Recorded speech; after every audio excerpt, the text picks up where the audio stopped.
वळूयात पुढच्या बातमीकडे। राज्यातील खड्डेमुक्तीसाठी 31 ऑगस्टची डेडलाईन देण्यात आली आहे। दर सोमवारी खड्डे रस्त्यांचे अहवाल हे सादर करावे असे यावेळेस आदेश मुख्यमंत्री एकनाथ शिंदे यांनी दिले आहेत। अन्यथा कारवाई करणार असा देखील इशारा मुख्यमंत्र्यांकडून देण्यात आला आहे। राज्यातील खड्डेमुक्तीसाठी 31 ऑगस्टची डेडलाईन देण्यात आली आहे। दर सोमवारी खड्डेमुक्त रस्त्यांचे अहवाल सादर करण्याचे निर्देश मुख्यमंत्र्यांनी दिले आहेत।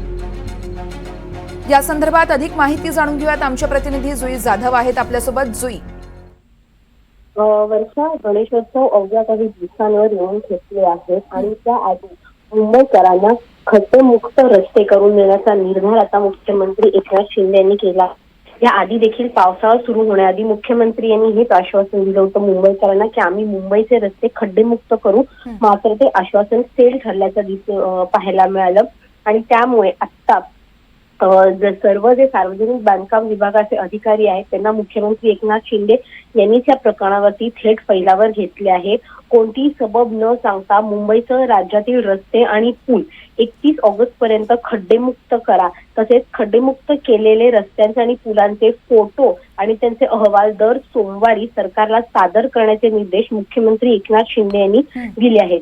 जर या कामात हलगर्जीपणा आणि दिरंगाई झाली तर मात्र कारवाई केली जाईल असा इशारा देखील त्यांनी दिला आहे।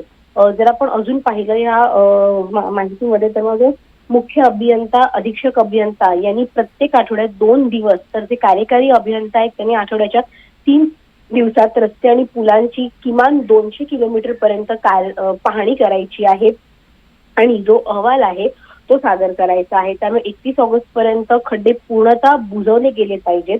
खड्डे भरण्याची कार्यवाही तातडीने सुरू करावी असे आदेश येतात। मुख्यमंत्री यांनी सार्वजनिक बांधकाम विभागाला दिले असल्याने गणेशोत्सवामध्ये जे गणपती आणतात सार्वजनिक उत्सव त्यांना खड्डेमुक्त रस्ते व्हावे असा एक मानस मुख्यमंत्री यांनी केलेला आहे।